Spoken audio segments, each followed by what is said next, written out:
If you're looking for a fun and exciting franchise offer, check out today's episode because Andrew has a great offer for you. Welcome back, everybody, to today's episode of Clicks and Bricks. Today, I am super excited to have Andrew from BeerSauce with us. He's one of the founders. He's going to tell us about his product and his services. Really unique restaurant concept. How are you doing today, Andrew? Good. How are you? Perfect. I called it a restaurant. I'm not sure that it's a restaurant. It's shop, restaurant kind of thing. Can you tell the audience a little bit about what you do and what is BeerSauce?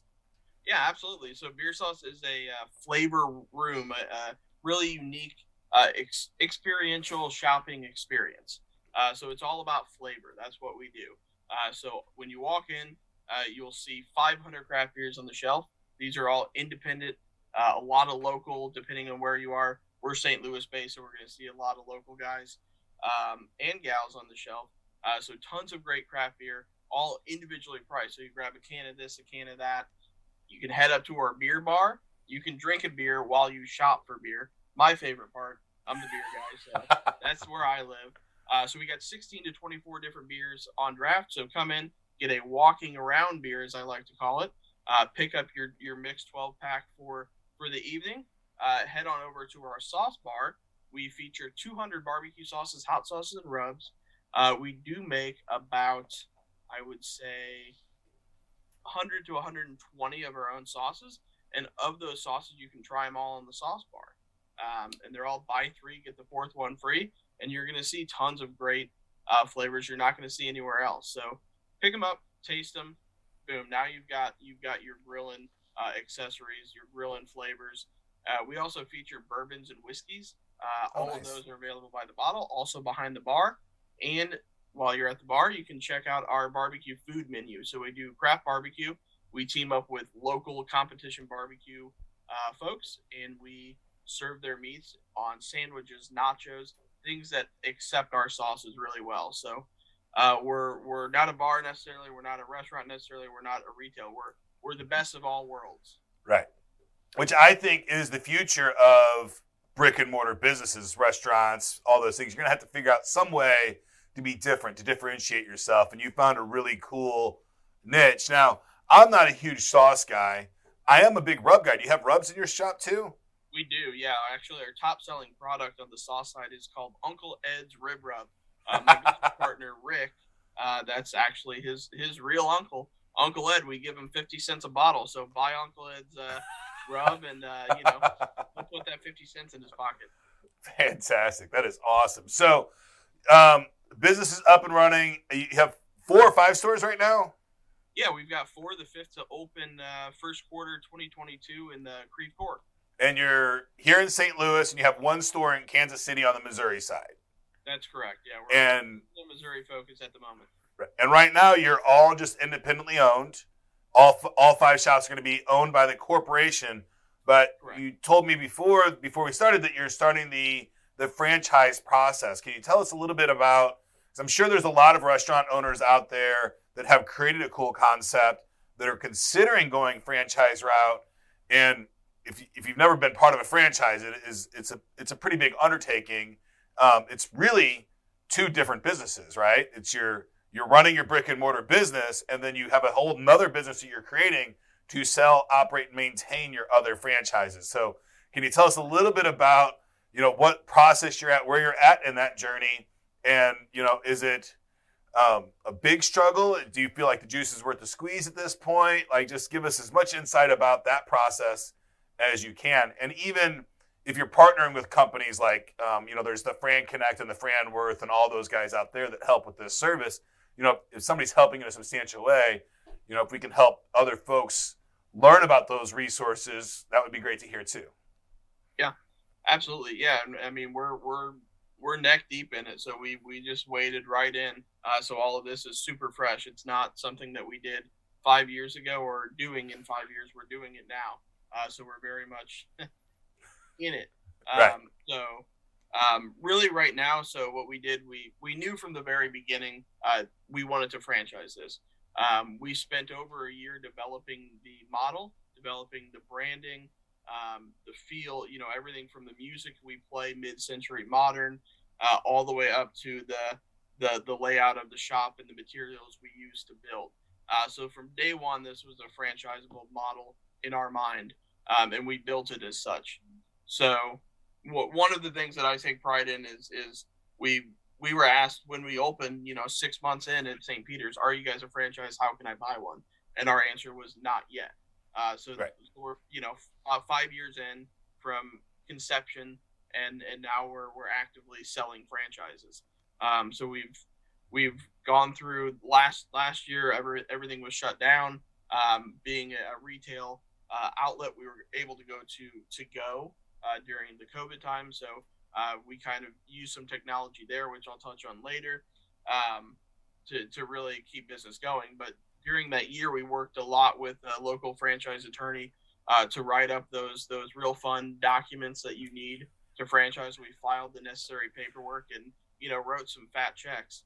So really, what it comes down to is knowing your business inside and out, so that you can write that operation guide. The Right. operation guide is essentially, that's the book of your business. That is, you're writing the book on what you created. So really, it's easy, but you forget about the nooks and crannies in your mind that hold the little, oh wait, we do this for that and that for this, etc. Right. So Like kind down of to the color of the cove base that's on the walls, right? I mean, every exactly. single detail of what's going to be, like how thick the mirrors are in the bathrooms, and it's crazy amount of detail. But you're basically writing a recipe for success, Exactly. right? Thank you for letting us know about the challenges in whenever you're creating that franchise. It is a lot of paperwork, it's a lot of detail. You're basically writing a recipe for success that somebody else, you can just hand that over, and if they just follow those guidelines, it's fantastic. For me, I'm not a good franchisee. I'm a horrible franchisee because I like to buck systems. I like to try new things. I like to move fast. I like to do what you've been doing for the past 5 years. That's what I really like to do, that creation moment, right? And I'm not a huge fan of the documentation. I do like helping other people do that kind of and execute that plan. But when I'm handed a plan and saying, hey, do this to the letter, I kind of fall apart. There's a lot of folks out there that want to be business owners that don't maybe have the concept, the ideas, or they just love your idea, your concept, that they can jump into it. And a franchise is a great way to do that because you literally have, if you follow these guidelines, you should be as successful as the other person doing it. I feel like the most important thing when franchising is the location that you choose for your franchise. That's going to be, I think, the biggest factor for success in my. Obviously, your concept and all that stuff are important, but if you're looking at the books and you say, okay, this plan works, right? And if we execute this plan, it can work. The thing that I think you have to, a franchisee that's buying something really has to look at, did this model work in a suburban area? And I know you're kind of in a suburban, the stores that I'm familiar with for BeerSauce are more suburban stores. I'm guessing 80,000 people within a 10,000 or within a 10-mile radius that are, 80,000 and above is kind of your demographic where you want to put one of those stores, Yep. right? And if you can get a greater than 80,000 at people with 80% of those making 100,000, they should do better, right? And if you take that same concept that's deployed in a suburban area and deploy it in an urban area, you're probably going to be wildly more successful. But if you put it in a rural area, it probably won't work, right? So location is very important still whenever you're looking at a franchise, and not all franchisors will be overly honest with that information. So when you're looking at a franchise, you can have a reasonable amount of faith that the operating structure is going to work for you. And the really only thing that you're going to have to really think about is where you're going to put that store, right? And that's going to be the last kind of factor on, and a good franchisor won't let you put it in a bad spot, right? Because they've done some tests, right? They've done some urban tests and some suburban tests, and they've seen what the flow is and what you should be able to make in those kinds of environments. But it took you 5 years to come up with those numbers, right? Absolutely, yeah, and that's kind of a reassuring thing. We look at our St. Peter store that's been open 4 years in operation, Right. and obviously we had that fun year of 2020, so that kind of threw some numbers, but yeah, overall I can look back and say, okay, I know about what my numbers should be based on my growth from year 2 until one to two, 2 to 4, etc. Right. So that, yeah, that's great to have that data and to be able to pass that data on based on our suburban settings. which Right. is just where we believe it's going to do well. So, And yeah, I would recommend, I applaud you for whenever those first 6 months you had people asking you for a franchise, you saying, no, we're not ready yet. I applaud you for that.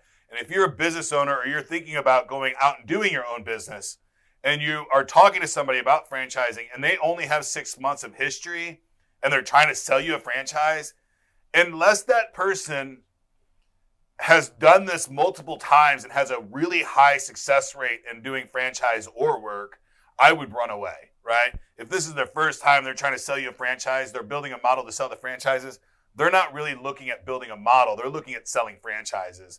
And that, that will go by the sidelines just like Quiznos did, right? We saw what happened to that franchise. Great restaurant, great concept, but the franchisor destroyed it for all the franchisees, right? So you got to really, really careful whenever you're choosing a franchisor when you're going down that line, right? It's you're making giant commitments. You're committing a substantial part of your life to this brand and this company, so it's important. And they're also making a commitment in you, like they're letting you go out and represent their brand as you, right? So you're really coming into their family, right? And in a very big way, right? I don't think it's not even a lighthearted statement, right? When you buy a franchise, you're coming into their family. It's very, very real. 100%. So all these things are taken into consideration.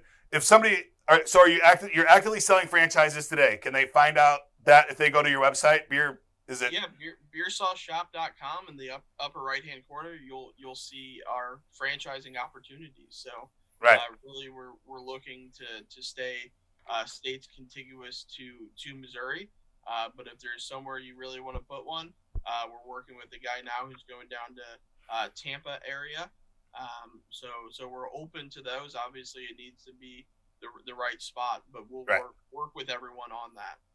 So in my experience, you can kind of tell the audience your plan when a franchise goes, for their first offering, when they're first going out, you can probably get into that franchise for a lot less expensive than if you're the first franchise store than if you're the 10th or the 100th, right? Those prices tend to go up over time as the supply is pretty much limitless, but the demand continues to go up. And you're not really looking at supply for a franchise of how many places can I put one, but how many places can the franchise or infrastructure support?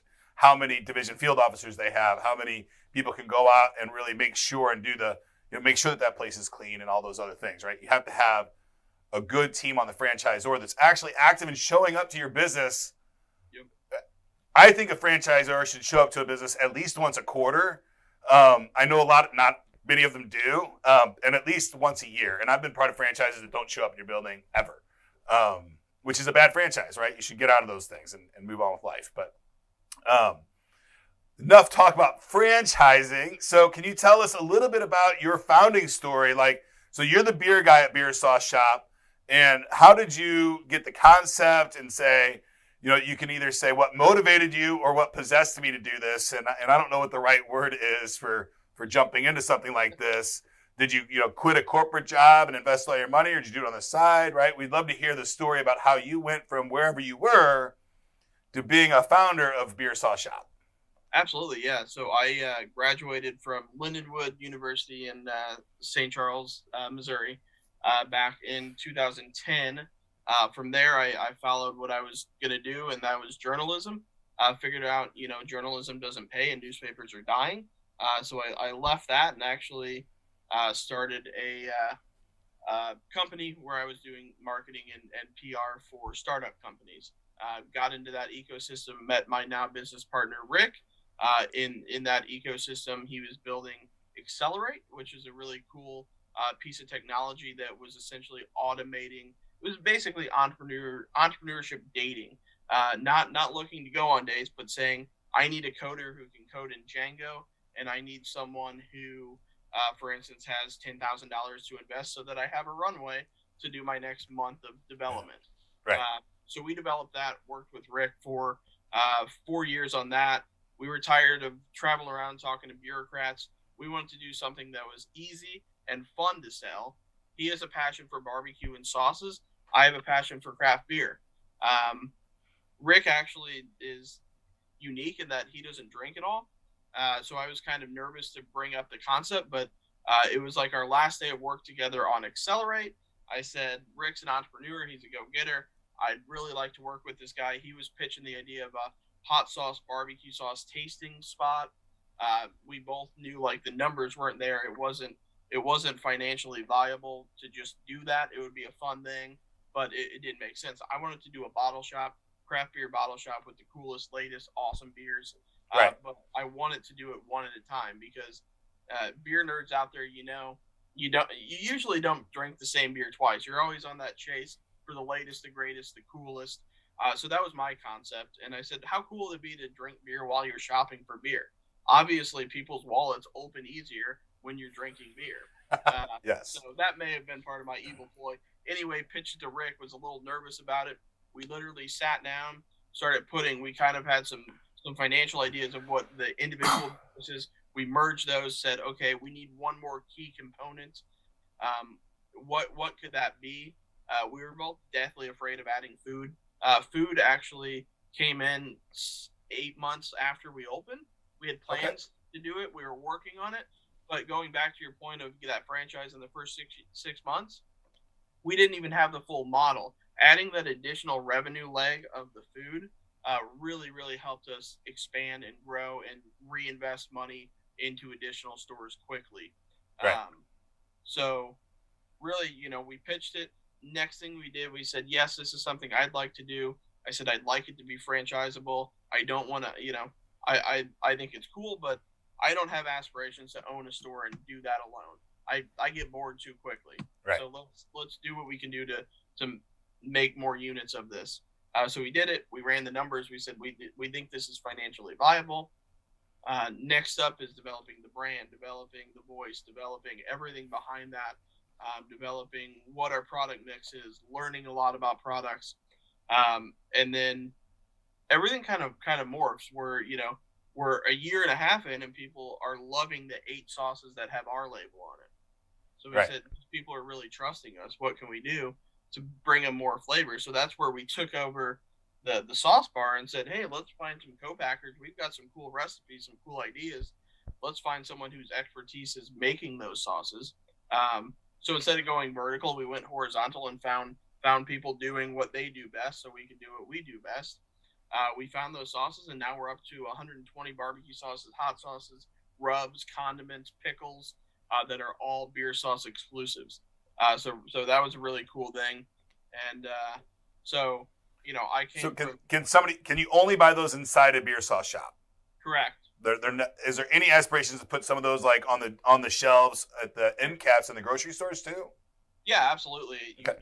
We're thinking once we get a little bit bigger, have some more stores. Right now, we like to use it as exclusivity. You got to come in the shop to experience it because we are experiential retail. But yeah, absolutely. We've been in talks with a few local companies who do local based stuff. They want to get us on the shelves.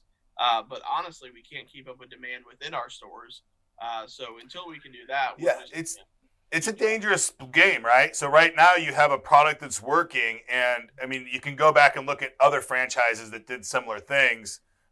Krispy Kreme was blowing up franchises all over the country, and they said, "Hey, we're going to start putting our donuts at Deerbergs and Schnucks in the gas stations," and then nobody wanted to own a Krispy Kreme shop anymore, right? They're like, "Well, shoot, if I don't have exclusivity for the hot donut, I can go to Quick Trip and buy one. I don't need the store anymore, right?" So, but if you got 120 or more sauces, taking a select few of them and putting them at the gas or the grocery store might not be a horrible idea for you, but it's still got to fit in your business model. So I like it when people say, okay, the grocery store isn't my end goal. It might be something we do later, but I think so many people go into business and they think of, oh, I've got to get in the big box store. I've got to get this one distributor or these things. And I think that those thought processes are dangerous long term because you can find a really fun model that you can do, employ friends and families, make great income, and make your customers happy all at the same time and really build something special. And once it goes into the big box store and that high big distributor, it's not special anymore, right? It loses a lot of that. So it's that Chick-fil-A sauce that you used to get 3 extras when you went to the restaurant. Now you can buy it in the big pack and it's in your fridge all the time. So Yeah, I'm of the unpopular opinion that Chick-fil-A is not good chicken, but I got in trouble. I put a post out the other day that said McDonald's chicken nuggets are better than Chick-fil-A chicken nuggets, and I got rained pretty hard. I'm not saying either one of them are good. I'm just saying one's better than the other. Well, I've got friends. One of them, their dad is a franchisee partner in Cane's Chicken, and okay, and the fiance likes the Chick-fil-A better. So house divided on chicken. So yeah, I mean, Chick-fil-A has more flavor. It's just I don't care for the pickle flavor. So I'm a Cane's guy all the way.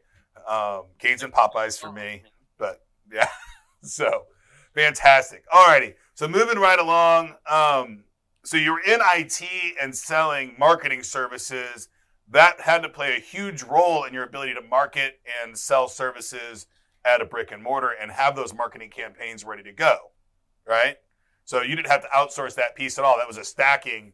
So I talk about stacking techniques or stacking principles and things like that. So you learn this thing and you build onto it, right? Not everybody knows every piece of every business when they start, right? So you outsource what you need to, you insource what you can, and you go. Can you tell us a little bit about, obviously you had a financial partner at some point. Did you self-fund this entire business, or did you go out and get other capital through venture capital? No, so I'm co-founder of it. Capital-wise, I self-funded. So all the money we didn't borrow, we put the money in. Kept enough in savings that we could live for the first 18 months off of savings. And you're always in a hurry to break even, but sometimes it doesn't happen as soon as you'd like. Right. So we self-invested $150,000 to open the first store, inventory, build out all of that. And we just chugged away and did, $450,000 the first year. Reinvested, and right. Now that 150 number on the first store, that's pretty reasonable price to get the doors open of a brand new restaurant. But you didn't open as a restaurant, so did you have to do a reinvested 8 months to open the restaurant, or did you have a facility that would kind of tuck into already?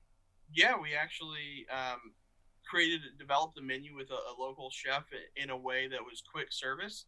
So that we bring in the barbecue, we developed a house au jus that we bring the meat back to temperature in. So no $10,000 hoods, no fries, no none of that. Okay. So we worked within the realm of doing a quick service sandwich type restaurant that didn't require additional funding.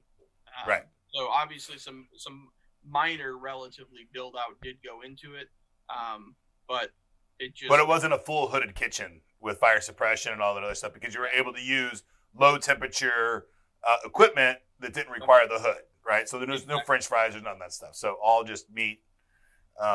Fantastic. We're from the Midwest, meat and potatoes, right? Absolutely, all day long. Mostly meat. I'm an Irish boy that lives in the Midwest. Meat and potatoes is what it's all about. Yep. So, yep, fantastic. All righty. So we got a little bit about your business, a little bit about your backstory. Can you give us a tip or trick that you use? Obviously, COVID is just the easy answer, but there were a lot of challenges in that first year that you had to overcome, right? Can you give us any of the tips or tricks that you personally use to help you overcome that and keep your mindset right during this journey of being, having the dream of having a franchise, but some days thinking, man, this concept might not even work. Like, what the hell am I doing here? So I think everybody has some of those moments, and we need as many tools in our toolbox as entrepreneurs to overcome those moments. So can you tell us a little bit about your personal tricks and tips that you use in those moments of unknown? Yeah, I mean, my personality type, a lot of people, I'm just stubborn. I'm going to make it work regardless. So, I had some health issues as a kid. And a lot of that, I think my mindset is really developed by that, which has allowed me, I think, to just say, well, I may not be the smartest, I may not be the biggest, but I'll outwork you. I will outwork you. I will find a way to differentiate, persevere, and make this thing work. Damn it, Right. I mean, this is what I want to do. I did entrepreneurship for so long. I don't think I can go back to an office and let someone tell me the task I need to do. It's tough, right? It's very challenging. So, so you said something in there that you said you would outwork your other team, your competitors, whoever they are, right? And sometimes that's just yourself, right? Working harder than you did yesterday. Whoever your monster is that you're working harder than, right? It doesn't really matter who that is. And you said a couple of key words, but one of them was differentiate yourself, right? How important is being different in business? I think it's 100% different. I mean, I didn't wear the collared shirt. I'm wearing our hockey jersey. We're fun. We're casual. We sell beer, for goodness sake. We're not buttoned up guys. And I attribute some of that differentiation to Rick, my co-founder, who is an entrepreneur, true and true and true. When I got out of high school, I didn't think I would own a business. I thought I'd be a button-up, tie and suit guy, go do the thing, and realized it didn't work for me. And Rick is kind of a mentor of mine, and he's really outside the box, doesn't follow the rules to the point where I'm like, dude, come on, just follow the rule for once. But the guy finds a way to get it done and make it different. So I attribute a lot of that to him. We went to a photo shoot for one of the local magazines that gave us an award for top 50 small businesses, and he said, leave the collared shirt at home. Let's wear the jerseys. Let's do that. So he pushed me out of my comfort zone. We ended up getting the cover because we wore these jerseys and had fun with it. One of the biggest things I think that I've learned and go with as far as differentiating is we can be fun, we can enjoy business, and it can be our lives and all consuming 24/7, but we're going to bring in some fun to it. And, people are going to enjoy meeting with us. Vendors are going to enjoy hanging out with us. It becomes not work at that point. Right. You've got a good or service I want to sell to my customer. Let's work together and make it the best that we can. And we do that a lot with events at BeerSauce Shop. We're very collaborative. So you guys got a new product? Awesome. We'll buy some. I'd love for you to come in and tell the customer directly why your stuff is awesome. Right. Fantastic. I love it. That is absolutely perfect. I think differentiating yourself is wildly important. I use the phrase, and I don't even know who I stole this from, but I absolutely stole it, is that different is better than just being better, right? You didn't go out and say, hey, I want to make a better restaurant. I want to go out and make a better beer shop. I want to go out and make a better sauce shop. You said, I want to go out, I want to do something different, right? And then that gets people talking, right? And then they talk about it, say, hey, I went to this really cool beer sauce shop and drank a beer while I was shopping for beer and had some barbecue as well. So I think it's fantastic. Differentiation is huge. And in a world that we're going into where, it's all voice search and things like that, it's really, really important to be different so that people talk about you, right? Because if they can't remember who you were or remember anything authentic about you, and they don't know that, this steakhouse, Outback versus Longhorn, I don't know the difference. Yeah. Have no clue, right? I could flip a coin and would not care which one I went to, right? So in a world where you're literally going to say, Alexa, what restaurant should I go to tonight? She's going to have something unique. And if you're not unique and you don't have reviews and you don't have any kind of history, you're not going to get there. So I think it's fantastic you guys took this crazy concept, which just seems like it should have been around forever, right? I'm like, beer and barbecue, like, oh, that should have always been here, right? Like, I can't believe that wasn't here before. And that's how I think you have a really great concept. You're like, gosh, I can't believe this isn't already a thing. So congratulations on everything that you've done so far and where you're at. Before we go on to the next question, do you have any offers that you would like to give our listeners? I do. I'm super excited about this. So every year since we've opened, the first year we actually hand wrapped every single one of these. But we do something called 24 Days of Beer, which is a beer advent calendar. So instead of chocolates, you get beer. Who doesn't love beer? So I'm really excited to offer all of the listeners of Clicks and Bricks 10% discount code on that advent box. We offer them online. You can pre-order them. Pickup starts on Black Friday. But the code you see at the bottom of your screen, 10% off, use promo code Clicks and Bricks on BeerSauceShop.com. And you can find that advent calendar at a store nearest you. Enter that code there. and we'll give you 10% off. And you'll be on our mailing list. We'll let you know when your box is ready for pickup, and hopefully you can get it in the fridge before the 1st of December and enjoy 24 days of beer. Fantastic. Now, the caveat there is you have to pick it up from the store. It cannot be shipped. So you get 10% off. You can go online and buy it, but you have to go to one of the stores to actually pick it up. They can't ship it to you. So St. Louis or Kansas City or their shops, you can pick them up. If you give me a call, you want to pay for my plane ticket, I'll grab you a case and fly it out and hang out for the day. But moving on. So I find it really frustrating. And, I talk to business owners, sometimes as many as 10 a day, about their stories and how they're going through stuff and, where they're at in life. And I see so frequently a business owner, we talk about adversity, and everybody's got adversity stories to get where they're at, right? Because you can't get anywhere without somebody throwing roadblocks up in front of you, some crazier than others. But I see so many, not just business owners, but people, they have this idea in their head of where they want to get to, right? And then they get there and they succeed with because you're going to. If you have an idea in your head, you say, hey, this is what I want to achieve, you will get there. I promise you. It might take some time. And if you keep just reiterating it, you'll get there.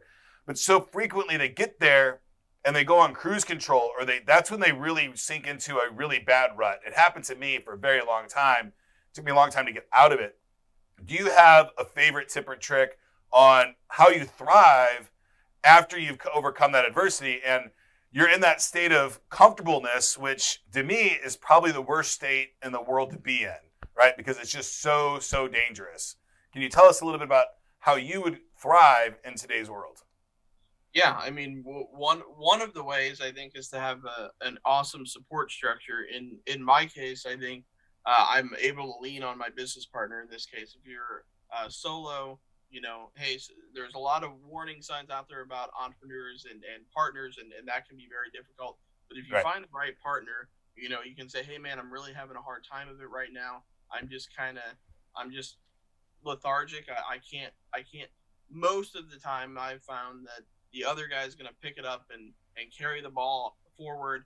Give yourself a little bit of mental rest. Don't be afraid to take a step back. You can't work 24 hours a day, 7 days a week. Trust me, I tried and I got burned out. Yes. And you say, you know what? I can't focus right now.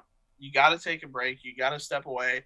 And, like any younger person listening to older folks, yeah, whatever. Well, damn it, they're usually right. So listen to the folks who tell you to take a second, breathe.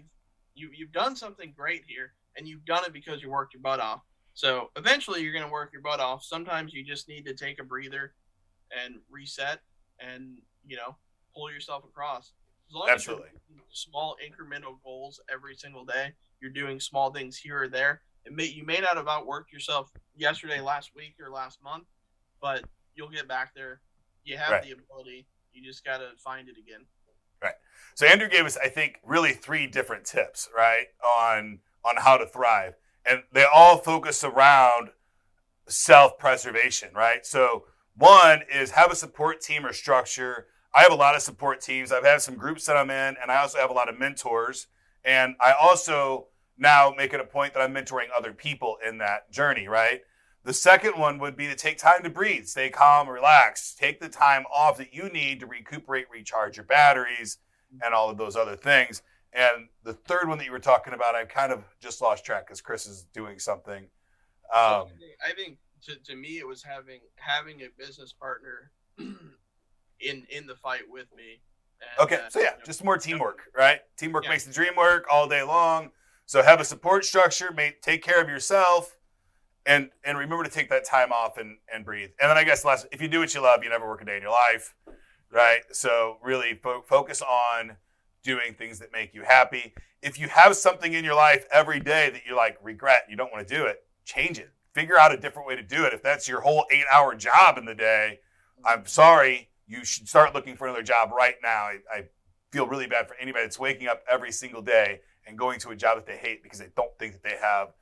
I mean, that might as well be slavery in my mind, right? It's miserable existence, and nobody should be doing it. And if you can't find happiness and some joy in your 8-hour day at your office, please start changing something. I'm not saying you got to go start your own business, but at least start looking for other jobs. Right now, there are plenty of jobs open in the world that you can be doing, and it doesn't necessarily have to be for more money. It just has to be something that you like doing. Obviously, you got to pay your bills and stuff like that, but it tears me apart. And I did it for a minute, waking up every morning and doing a job I didn't like to do, and I regretted every single day of it. It's the only thing I've ever regretted in my life is doing stuff that I don't want to do on a regular basis. So please don't do it, folks. Find something else to do. And this is an exact example. This is a guy that just loves beer and started his own company selling beer. So it's totally possible. Just do what you love and you will find the way. On to our last question of the day. Is there a single piece of technology that you think has made a change in your life, personally or in business, in a substantial way? Other than the internet. You can't just cheap out and say the internet. Sure. I don't know how much better this is than the internet, but the use of in our world, the use of the Untapped app, which is very, very niche and very focused. But Untapped is a very cool web. It's an app on your phone that allows you to track every single craft beer that you've had. They've been around for 10 or 12 years. They released a great draft board system wherein all the beers are already in there. A lot of it's crowdsourced. The breweries themselves can have accounts and add it. So it's really a social media outlet for craft breweries and those who retail and drink craft beer. So it's this pre-built system that when we first opened, we had only 8 beers. We quickly added 16. Now we're up to 24 beers. We were climbing up the dang step ladder to write the new name of the beer every day because we were selling too much of it. This great piece of technology is out there. Yeah, it costs you $800 a year for someone doing what we're doing, but it's connecting you to your target audience 100%. So folks can go into my website, I plug it in, or they follow me as a venue on their app. Let's say like the restaurant, you're saying, hey Siri, where should I go? Well, this is, hey Untapped, where should I go drink beer in the town in which I am? Boom, we're gonna pop up. Every single one of our stores is a verified venue. That's driving our 50%. Our audience, either sauce or beer, and usually if you like one, you like the other. That's why we thought the business model did so well. But Untapped brings us to the people who give a crap about what we're doing, who love craft beer, who want to find the newest beer. And guess what? We've got the newest beer. This is a platform I can show them. Hey, we're right here. Absolutely. We can gamify drinking beer, which I don't think needs to be done, but hey, we'll do it. I think we did that in college and high school, right? For sure. But so I think what Andrew's talking about here, folks, is not necessarily, the importance for his industry is Untapped, the app. But what he's done is he's found an app that aligns with his industry that is a community-based. So he just put himself in line. And I'm sure coming from a technology background, you had to have scratched your head at some point and wanted to build that app, but you decided to use somebody else's app instead. Is that a fair assessment? Absolutely. 100%. Right, because if you know how to write software, it's really hard not to write the software that you think you want. We can do a whole episode on build versus buy, right? And you chose to buy here, and the juice was worth the squeeze because the community was already there and all that stuff. But almost every single industry or any single niche has a community around it. Not maybe an app, but there's going to be a Reddit forum or a Facebook group or something, and put yourself in line with those industry leaders that are similar to your business that will help your business grow, right? I own a boxing school, so I'm very involved in the local fighting community, right? I'm president of a web hosting company, so I'm very active in web hosting talk and all the places that I'm at. So you are active in the industry review, or I'll call them rags, right? Old school magazine terms, right? But you have to be in those places. And the beautiful thing about today versus 20 years ago, it's darn near free to be there, right? $800 a year to be in front of that many connoisseurs of a niche.